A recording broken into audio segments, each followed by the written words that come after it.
The Sparrows has evolved from its days as a military supply and munitions depot into a bustling and modern industrial park. To the right side of the spaceport is Fort Riggs, which So like these buildings, they're pretty spot on. Let me pull back up that concept art from way before. From this to that, not bad. Not bad at all. I think they were able to capture the concept art pretty well and translate it into the game.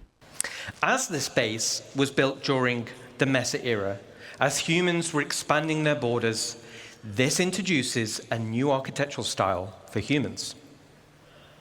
Between the First Travarian War on one front and the Xi'an Cold War on the other, a new style called Henoism arose.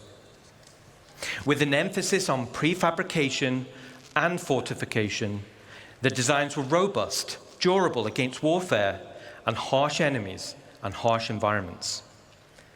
And from all the locations we just... Who landed their terrapin without the landing gear down? Who did this? Come on, guys. Henoism, yep. And we'll show you where that comes from. That actually sticks. I'm really proud of them for sticking with it, man. Obviously, it's like they have a thing to go about, a guide, but they released this like 5 years ago, and it goes through the architectural styles of the game. So you've got utilitarian, colonialism, streamline, metaclassicism, Henoism, high-tech, and supermodernism. In the Stanton system, we've got utilitarian and high-tech. High-tech where you find Orison, Rayari. In fact, this picture is from a Rayari lab. You've got Microtech, those kinds of things. The hangars that you see at Microtech are high-tech hangars. You also have utilitarian, which is like ArcCorp, Hurston, and their hangars and the space stations we have everywhere. Those are utilitarian style, mechanical, industrial, functional, aesthetic, or function over aesthetic, durable design. You've got colonialism, which is being introduced with Pyro. Those are the outposts that we've been seeing over time in the Pyro system, and the sort of way they've been building those outposts with like the stucco, with the natural, with the sort of natural resources of the land. And those can be seen in a lot of the clips that they've been showing us of the areas in Pyro.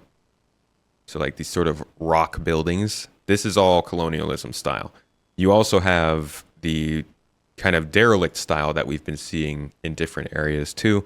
This is also part of colonialism styling. So they're building out these different archetypes, and the idea is going to be that as they build them out, they build out libraries, asset libraries, bigger and bigger, and eventually any system that uses one of these architectural styles, they can just, change the design a little bit of it to make it fit that system a little bit more. So we'll probably see some colonialism style outposts in Nyx. We'll probably see a little bit of utilitarian in Terra, as well as high tech. I don't know about supermodernism. This is the Goss system is what they have in the background here. And they describe supermodernism as sleek, aesthetic over function, rounded edges. Don't know where that's really going to be. But then we also have high tech, which is industrial design focused, but advanced manufacturing and beautiful functionality, which is what we see in a lot of our outposts. What we're getting with Castra is the introduction of Henoism. It conveys security. It has a bunker-ish defensive style, austere, kind of brutalist.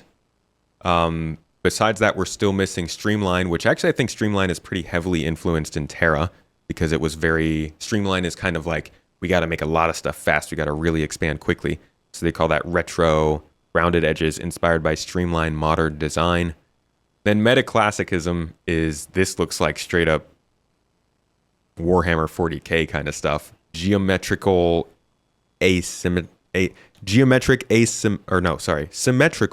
geometric, massive, ornamental.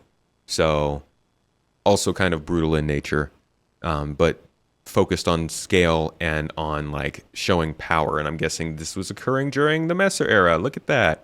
So Messer era was very metaclassicism and Henoism. Colonialism was real early on when we were still trying to get out into space and explore. Utilitarianism obviously was like our old style. high tech and super modernism are closer towards the end of time, and at least the present, and what we are working on at that point. So these are the different architectural styles, and with Sherman, we're getting Hannoism. Saw, high up on the upper wall, you can see the commercial district, and specifically the Ansel shopping complex. Situated high above the sprawling main base below, the Ansel area originally served as the command center to Sherman's military operations. Inside this building, you'll find key areas like the Edge of Oblivion Bar, which was converted from the old officers' lounge.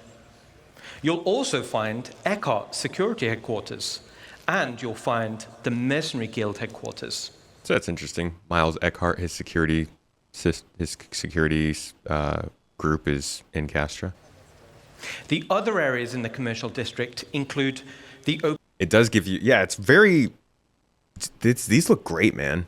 I love the way they look. And I think he mentioned Hannoism durable back here, against right? warfare and fortification, with an emphasis on pre-fire war on one front and the Xi'an Cold War on the other. A new style called Hannoism arose. There we go, yeah. So he mentions it back here, but that's the idea, and I think there is a specific goal in introducing the different architectures throughout these different systems so they can start to build them all out. But that's architecture.